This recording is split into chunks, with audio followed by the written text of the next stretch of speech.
आजच्या रिपब्लिक भारतामध्ये लोकशाही दडपण्याचं काम मला वाटतं आहे की हुकुमशहा निर्माण करण्याचं काम इथली भारतातली जी काय सत्ता आहे की ही केंद्र सत्ता ही करण्याची वेळ म्हणजे वेळोवेळी सिद्ध करते आहे। आणि आज देखील या महिलांना जो विषय आहे हा गंभीर विषय त्यांनी निवेदनाद्वारे पोचवण्याचा प्रयत्न करत आहेत, पण त्यांनाही देखील दडपण्याचा म्हणजे थोडक्यात हुकुमशाही आणण्याची जी पद्धती आहे, लोकशाही बिमोड करण्याची जी पद्धती ही सुरुवात झालेली आहे।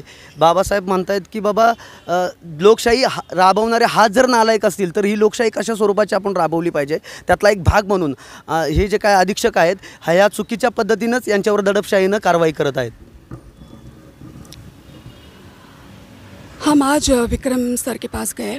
विक्रम सर ने, उनको तो पता ही नहीं कि सैनिटरी नैपकिन मिल ही नहीं रहा है। वो तो हमारे चैलेंज करने पे उन्होंने चेक किया और उन्होंने हमें आश्वासन दिया कि आज से मिलेगा, बट जो 2 साल से मिल नहीं रहा है उसका कौन जवाब देगा?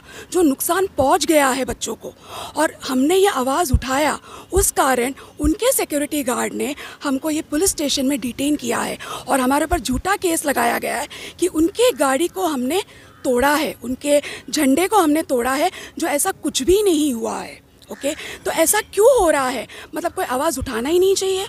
अभी ये गरीब लड़कियों के लिए कौन आवाज़ उठाएगा? और इनको लगता है ये बहुत, हमारे इंडियन सोसाइटी में हम सैनिटरी नैपकिन के बारे में खुल के बात नहीं करते हैं, राइट? आज हम आवाज़ उठा रहे हैं क्योंकि सर्विकल कैंसर बहुत ज़्यादा है और ये वन ऑफ द रीज़न है।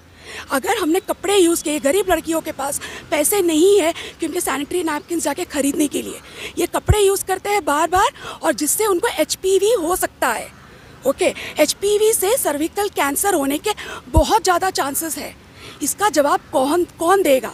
उन्होंने आज आश्वासन दिया है आज से मिलेगा और उसके बाद हमें यहाँ लेके आ गए, तो ये तो सही नहीं है, राइट? तो यही मैं बोलना चाहती हूँ कि जो आवाज़ उठाता है उनको सपोर्ट कीजिए। उनको तो पता भी नहीं, हम उनके नज़र में लेके आ रहे हैं कि ऐसा सब हो रहा है, वो हमें अप्रिशिएट करना चाहिए। बल्कि हमें पुलिस स्टेशन में लाके 3-4 घंटे से हम यहाँ पे खड़े हैं, हमने सुबह से खाना भी नहीं खाया है, पानी भी नहीं पिया है, तो ये सही नहीं है। मैं विक्रम सर से और पीएमसी से रिक्वेस्ट करती हूँ, प्लीज़ हमारे साथ खड़े रह के आप काम कीजिए। This is the only request I have. Thank you. महानगरपालिकेकडे कारभार आलेला आहे, तेव्हापासून ते देणं बंद झालं होतं आणि ते द्यावेत ह्या मागणीसाठी आम्ही गेलो होतो।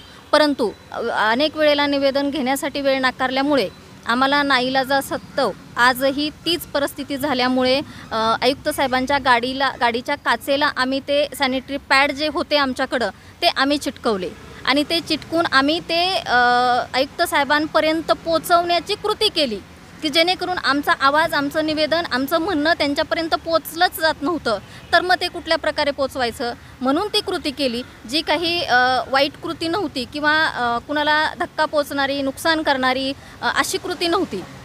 म्हणून ती कृती केल्यामुळे आम्हाला त्यांचे जे गार्ड वगैरे आहेत त्यांनी तिथून घेतलं आणि पोलीस स्टेशनला घेऊन येणार होते, परंतु आमची एक मागणी होती की आम्हाला आयुक्त साहेबांना भेटायचं आहे, आमचं म्हणणं मांडायचं आहे, आमचं निवेदन द्यायचं आहे। तर त्याच्यासाठी आम्हाला 4 महिलांनाच तिथे नेलं। तिथे नेल्यानंतर आयुक्त साहेबांना म्हटलं की असं असं होत आहे, गेले 2 वर्ष दिलं जात नाही आहेत सॅनिटरी पॅड महानगरपालिकेच्या शाळेतल्या मुलींसाठी।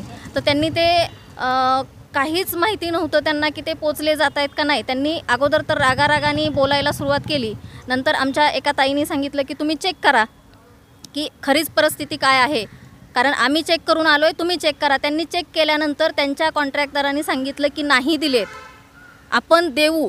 म्हणजे अशी परिस्थिती होती की तुम्हाला माहितीही नाही आहे की ते पोचले जात आहेत का नाही जात आहेत आणि आम्हाला तिथं पोचूही दिलं नाही जात आहे की आमची मागणी काय। तिथून आम्हाला आणलं आणि पोलीस स्टेशनमध्ये आत्ता गेले 3-3.5-4 तासापासून पोलीस स्टेशनमध्ये आहे।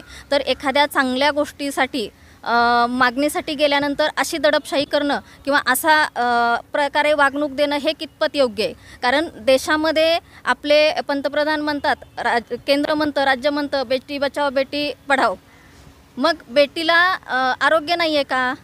कॅन्सर जो होतो तो कशामुळे होतो? सॅनिटरी आपण सांगतात की सॅनिटरी पॅड वापरलं पाहिजे, कपडा यूज करू नये, तर मग जर तुमची तरतूद आहे सॅनिटरी पॅड देण्याची तर मग ते का देत नाही? ते पुरवणं तुमचं काम आहे आणि ते पुरवत नाही, पुरवा म्हणल्यानंतर तुम्ही आमच्यावर दडपशाही केली, पोलीस स्टेशनमध्ये आणलं, हे कितपत योग्य आहे? आता हे दडपशाही त्यांनी थांबवावी आणि एकतर सॅनिटरी पॅड